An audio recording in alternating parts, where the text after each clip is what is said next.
मैं हूं निकिता में जन्मा को बहुत बहुत स्वागत है। एक ऐसी घटना जो लोगों को दिल दहलाने वाली थी।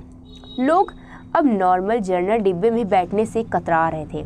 नवविवाहित 20 साल की लड़की जिसकी शादी अभी जस्ट ही हुआ था, लखनऊ से मुंबई जा रही पुष्पक एक्सप्रेस, ये इगतपुरी और कसारा के बीच में ये घटना हुई। 8 लोग जो कि इंतज़ार कर रहे थे ट्रेन का, उसमें वो चढ़ते हैं और जैसे ही टनल आता है, सुरंग जहाँ पे अंधेरी छा जाती है, वो लोग अपने हथियार निकाल करके लोगों को धमकाते हैं। जब एक व्यक्ति उसे फ़ोन देने से उन लोगों को मना करता है तो वो गुस्से में आकर के उसे ट्रेन से बाहर फेंक देते हैं। हालांकि ट्रेन की जो गति थी वो धीरे चल रही थी, जिस वजह से उस व्यक्ति के सिर में चोट तो लगी लेकिन वो उसकी जान बच गई। अब यहाँ पे उनकी नज़र लूटने पाटने के बाद जब उनकी नज़र पड़ती है उस नवविवाहित लड़की पे, तो उसे वो छेड़ने लगते हैं। जब एक व्यक्ति इसका अनुरोध करता है, विरोध करता है, तो वो उसे भी मारते हैं और जान से मारने की धमकी देते हैं। अब यहाँ पे पति जो हाथ जोड़ रहा था उनके सामने कि उसकी पत्नी को छोड़ दिया जाए, लेकिन उन लोगों को थोड़ा भी शर्मिंदगी महसूस नहीं हुई, न दुख हुआ और न रहम हुआ उस नवविवाहित पर। उन लोगों ने 8 लोगों ने बारी बारी से उसका शोषण किया, उसके पति को मारा गया और उस लड़की पे भी हाथ उठाया गया। अब यहाँ पे लोग डरे सहमे थे, लेकिन किसी एक व्यक्ति ने ट्रेन की चेन खींच दी, जो ट्रेन रुक गई। अब यहाँ पे किसी ने सूचित कर दिया था पुलिस लोगों को, जो कि ट्रेन की वहाँ पुलिस घूमती रहती है, वो लोग अचानक डिब्बे में गए। बाकी 5 लोग पकड़े गए और बाकी फरार हो गया।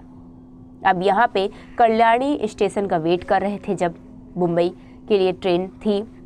उस टाइम जब पुलिस चेक करती है तो कुछ लोगों ने बताया कि एक व्यक्ति बाथरूम में छुपा हुआ है। उसे बाथरूम से पुलिस निकालती है, 5 लोगों को पकड़ लिया जाता है, लेकिन वो जो बाकी 3 थे वो फरार हो गए थे जुर्म करके।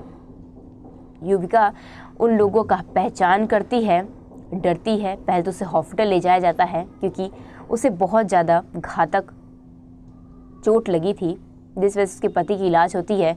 और उस व्यक्ति को पुलिस बताती है कि जिसे इन लोगों ने बाहर फेंक दिया था, उसे सिर में चोट आई है लेकिन उसकी जान बच गई है। अब यहाँ पे उन तीनों को पकड़ा जाता है। अब ये पकड़े होते हैं, इनकी पहचान होती है। ये लोग बताते हैं कि एसी वाले जो डिब्बा होते हैं, जो महंगे होते हैं ट्रेन, उसमें हम नहीं अंदर जा सकते हैं, क्योंकि बिना टिकट बिना उसके, क्योंकि वहाँ पे ज़्यादा सुरक्षा होता है। अभी जनरल डिब्बे में इतना सुरक्षा नहीं होती है, इस वजह से उन्होंने इसका मौके का फ़ायदा उठाया। 96,000 उनके पास रुपए मिले, जिसमें से उन्होंने कुछ पैसे खर्च कर दिए थे जो भाग गए थे। 34,000 उनके पास रुपए मिले, जो कि फ़ोन को बेच करके ये पैसे उन्हें प्राप्त हुए। पुलिस ने 420 रेप केस, ट्रेन में घुस करके लोगों को मारना, पीटना, धमकाना और एक व्यक्ति को बाहर फेंकने के जुर्म में उन लोगों को सजा दी।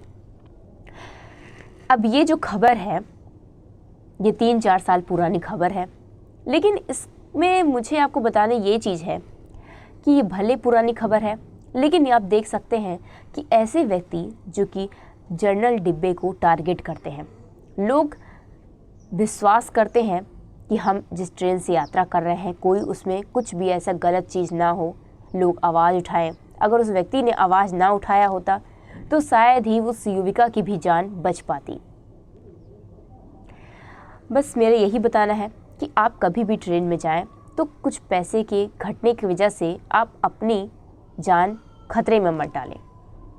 अब तो सरकार भी नए नए नियम लागू कर रही है ट्रेन में, जिससे उन्हें कोई दिक्कत परेशानी ना हो पैसेंजर को, और वो सुखमयी ध्यानपूर्वक यात्रा कर पाएँ। इसमें आपकी क्या राय है, आप मुझे कमेंट करके ज़रूर बताइएगा और इस चैनल को लाइक और सब्सक्राइब करना मत भूलिएगा। धन्यवाद।